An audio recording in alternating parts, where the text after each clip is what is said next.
ሰላም ወደ አድማጮቻችን የእንግሊዝ ፕሪሚየር ሊግ 27ኛ ሳምንት ተጠባቂው ጨዋታ በቶተንሃም ሆትስፐርና በአርሰናል መካከል የሚደረገው ይሆናል። በጣም ተጠባቂ የሚያደርጉት ያለፉት የሁለት ሳምንት የአርሰናል ድሎች መረቅ ነው። ብሬንትፎርድና ወልቨስ በ5 ነጥቦች አርሰናል ፕሪሚየር ሊጉን እየመራ ነው። ነገር ግን ማንቸስተር ሲቲ አንድ ቀሪ ጨዋታ አለው። ኳስ እንግዲህ መጣሙና በሚቀጥሉት ጨዋታዎች ውስጥ የመድፈኞቹ ውሳኔዎች የሚጠበቅ ይሆናል። 11 ሳምንታት ይቀራሉ። ይህ የ28ኛ ሳምንት የእንግሊዝ ፕሪሚየር ሊግ ጨዋታ ነው ማለት የሚቻል ነው የሚሆነው በጨዋታ ቁጥር ካየነው። ነገር ግን በተራ ቅደም ተከተል ካየነው የ27ኛ ሳምንት የእንግሊዝ ፕሪሚየር ሊግ ነው። አርሰናል ቀደም ብሎ አንድ ጨዋታን መጫወቱን ተከትሎ በአጠቃላይ ውድ አድማጮቻችን በታክቲክ ፍጥጫው ረገድ በዚህ ጨዋታ ላይ ሊከሰቱ የሚችሉ 3 ነገሮችን በዚህ ፕሮግራማችን የምናነሳ ይሆናል። የቡካዮ ሳካ አዲስ ኮንትራቱ መፈረሙ ተረጋግጧል። ታዲያ የሳካ 10 ቁጥር ሚናን በሚገባ እናየዋለን። ኢጎር ቱዶሩ እንግዲህ በጁቬንቱስ ቤት አይተነዋል። ኢጎር ቱዶር ለብዙ ጊዜ የሚቆይ አሰልጣኝ አይደለም። ነገር ግን በፈጣን ሁኔታ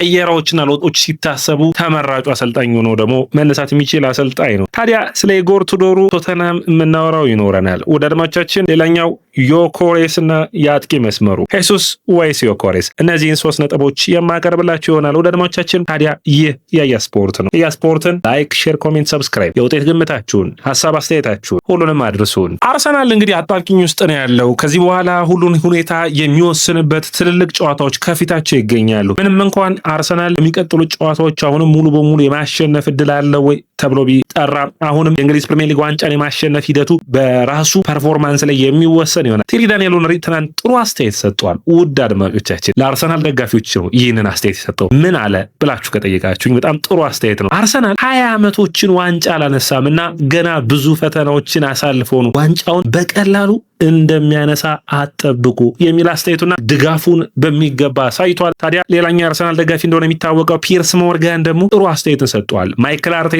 ኖርዝ ለንደን ደርቢውን ወይም የሰሜን ለንደን ደርቢውን አሸንፈው ቀጣይ እረፍቶችን ሰጠው። ይህ ተጫዋች ይህ ስብስብ በአጠቃላይ እንደ ስብስብ በአእምሮ ረገድ ዝግጁ ሆኖ ቀጣይ ጨዋታዎች ዝግጅት ያስፈልገዋል የሚል አስተያየታቸውን ሰጥቷል። ነገር ግን ሜዳ ላይ ጠብ የሚለው የማይክል አርቴታ አስተያየቶች የማይክል አርቴታ አሰላለፎች ናቸው። ባለፉት ጨዋታዎች እንግዲህ የቡካዮ ሳካ አዲስ ኮንትራት ፈርመዋል። ቡካዮ ሳካን በ10 ቁጥር ቦታ ላይ ያየነው ነው። ከዊጋን አትሌቲክ ላይ አይተነዋል። በወልቭሱ ጨዋታ አይተነዋል። ነገር ግን የማይክል አርቴታ ቡካዮ ሳካን በ10 ቁጥር ያጫወተበት የመጀመሪያው ጨዋታ በብራይተንን በገጠሙበት ነበር። በ2019 በኮቪድ ወቅት ነበር። ጥሩ ፐርፎርማንሱን አሳይቷል። የማዱዌኬና የሳካ ጥምረት ውድ አድማጮቻችን ተመሳሳይ ሆኖ ሊታይ የሚችለው ከብሪያም ሚንቦሞና እንዲሁም ደግሞ ብራያን ምቤሞ እንግዲህ 9 ቁጥር በማንቸስተር ዩናይትድ ቤት ከአማድ ዲያሎ ጋር የሚያደርጉት የኦቨርላፕ ተጽዕኖዎችን አርሰናል በማዱዌኬና በሳካ መካከል እያሳዩ ይገኛል። ይህ ደግሞ ውጤታማ ሊያደርግ ይችላል ወይ? አዎ፣ ምክንያቱም ቶተንሃም የኢጎር ቱዶሩ ቶተንሃም በባክ 5 እንደሚመጣ ይጠበቃል። በ5 የመሃል ተከላካዮችን 3 የመሃል ተከላካዮችና በ2 ተመላላሾች ወይም ደግሞ በ5-3-2 የማጥቃት ቅርጽ ይመጣል። አርሰናል የማጥቃት ቅርጹ ወደ 3-2-5 ግራውንም ቀኙንም ኦቨርሎድ ለማድረግ ነገር ግን የቡካዮ ሳካ 10 ቁጥር ሚና ደግሞ ወደ ግራ በኩል ያደላል። ያንን ተከትሎ እንግዲህ አርሰናሎች ባላንስ ለማድረግ ግዴታ የቶተንሃምን መልሶ ማጥቃት ለማቆም በሚገባ መስራት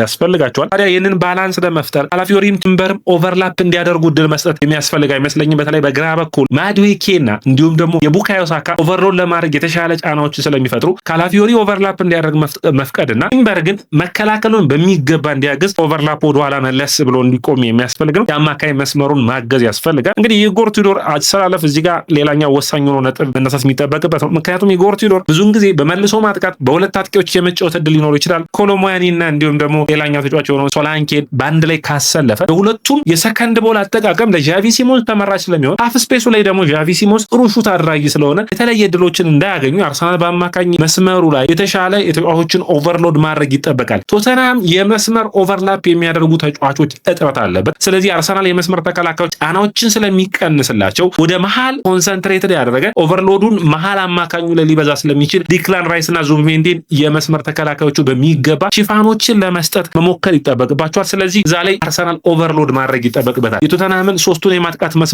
ወይም ከአማካኝ መስመሩ እንዲሁም ደግሞ ሙሉ የማጥቃት መስመሩን የሚያገዙትን ተጫዋቾች ጫናዎችን ለመቀነስ የአርሰናል እዚህ ላይ ጥንቃቄዎችን መውሰድ ያስፈልጋል። ታዲያ የቡካዮ ሳካ 10 ቁጥር ሚናነት ቡካዮ ሳካ አፍ ስፔሱ ላይ የተቃራኒ ቡድን ከሳጥኑ አካባቢ ላይ ስፔስ ከሰጠው ሳካ ሹት ያደርጋል። ሳካ ድሎችን ይፈጥራል። በሚገባ መቅጣት የሚችል ነው። ሹት ማድረጉ ደግሞ እንደ ኦዴጋርድ እንደ ኤዚ አይነት አይደለም። ባጭሩ ጨዋታዎችን መግደል የሚያስችል አስደናቂ ብቃት ያለው ተጫዋች ነውና ቡካዮ ሳካን እዛ ላይ መጠቀም የሚያስፈልግ ነው። ሌላኛው ሁለተኛው ነጥብ ነው የሚነሳው ቪክቶር ዮኬሬስ ወይ ሉዊስ ጋብሪኤል ሄሱስ። ዮኬሬስ እንግዲህ አርሰናል የሚፈልገውን ነገር እየሰራ ነው ወይ ብለን ካሰብን ዮኬሬስ ከመጣበት አንጻር ተቃራኒ ቡድኖች በመከላከሉ ረገድ እንዴት እንደሚከላከሉ በሚገባ ያለፉትን 6 ወራቶች በሚገባ እየተለማመደ ይገኛል። በሁለቱ ጨዋታ ትንሽ ደከም ያለ ብቃት ነው። ነገር ግን ዮኬሬስ በዚህ ጨዋታ ላይ ሄሱስ ጨዋታውን ጀምሮ ወይም ደግሞ አርሰናል በዚህ ጨዋታ ላይ ቢኖር ኖሮ ካይ ሃቨርትዝን ነበር ቅድሚያ መስጠት የነበረባቸው። ምክንያቱም ሃቨርትዝ ጨዋታዎችን ገሎ አርሰናል 1-0 2-0 የማድረግ እድል ይኖረዋል። ስፔሶችን ከ10 ቁጥር ቦታዎችን የመሸፈን ብቃት ስላለ ሃቨርትዝ ለትልልቅ ጨዋታዎች አርሰናል ብልጫዎችን በመጀመሪያዎቹ 45 ደቂቃዎች ውስጥ ይኖራል። ከዛ በኋላ ዮኬሬስ ተቀይሮ ገብቶ ስፔሶች ሲፈጠሩ ደግሞ ጎሎችን የማስቆጠር እድል ይኖረዋል። ይህንን አጋጣሚ በሚገባ አርሰናሎች መጠቀም እንዲችሉ እንደ ሰንደርላንዱ ጨዋታ ማለት ነው ዮኬሬስን ቀይረ ማስገባት የተቃራኒ ቡድን የተከላካይ መስመር ጫና ውስጥ ከገባ በኋላ ኪዮስ ከተፈጠረ በኋላ ወይም ደግሞ የተለያዩ አይነት የማጥቃት ሂደቶችን መሰንዘር የሚቻልበት አጋጣሚ መፍጠር የሚቻል ነው። በአጠቃላይ አርሰናል በአንድ ለአንድ ግንኙነቱን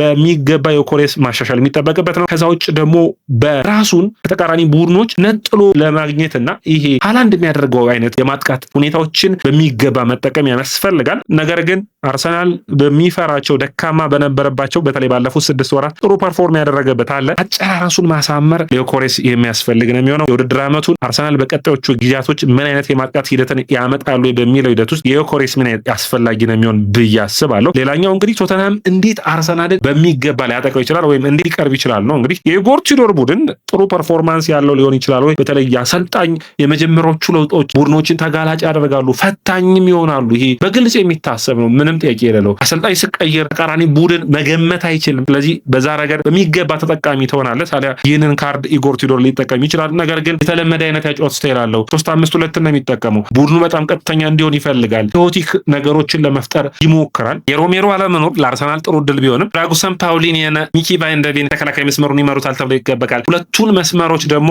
ሮሜሮ ስለማይኖር ፔድሮ ፖሮም የመመለስ እድሉ ጠባብ ስለሆነ አስችግሬ ነው የሚሸፍነው። ጄሪ ስፔንስ በዚህኛው መስመር ይኖራል። ታዲያ እዚህ ላይ አርሰናል ተጠቃሚ ሊሆን ይችላል። አስችግሬ የሚሸፍነው ቦታ ላይ ማርቲኔሊን ማሰለፍ የሚችል ከሆነ ወይም ትሮሳርድ የተሻለ አርሰናልን ብልጫ እንዲወስድ የሚያስችሉት ይሆናል። የአማካኝ መስመር ተጫዋች ወደ ኋላ ስለሚመለስ ከዛ ውጭ ፓውሊኒያም እንደዚህ አይነት ችግሮችን አርሰናል ረገድ ተጽዕኖ መፍጠር የሚችሉበትን ስፔሶች ያገኛሉ። ነገር ግን መርሳት የሌለባችሁ ኮሎሙዋኒ በጣም ምርጥ ፐርፎርማንሱን ማሳለፍ የቻለው ምርጥ ብቃቱን ማሳለፍ የቻለው በጣም ጥሩ ፐርፎርማንሱን ማሳየት የቻለው እዚህ ስፔሶች ላይ ነበር። እዚህ ስፔስ ላይ በማን ማለት ነው? በጥሩ አሰልጣኝ በነበረው ጊዜ አምና ኮሎሙዋኒ ከፒኤስጂ በውሰት አቀንቶ የነበረው በውሰት ጥሩ ፐርፎርማንስ ያሳየበት በጁቬንቱስ ቤት ነበር። በጁቬንቱስ ቤት ጥሩ ፐርፎርማንሱን ያሳየው ደግሞ በኢጎር ቱዶር አሰልጣኝነት ነበር። ኢጎር ቱዶር ጥሩ ፐርፎርማንሱ ስላወጡ አሁንም ጠቀሙት ይፈልጋሉ። ታዲያ ኮሎሙዋኒ ከሶላንኬ ጥሩ ጥምረት እንዲፈጥሩ ይችላሉ። ሳሊባ የሰከንድ ቦል ችግር አለበት። ከዚህ በፊት ካስተሎች ይህንን በሚገባ ፈተኑታል። ታዲያ ለሳሊባ ማገዝ ያለበት ዲክላን ራይስ ቦታውን ለቆ ወደፊት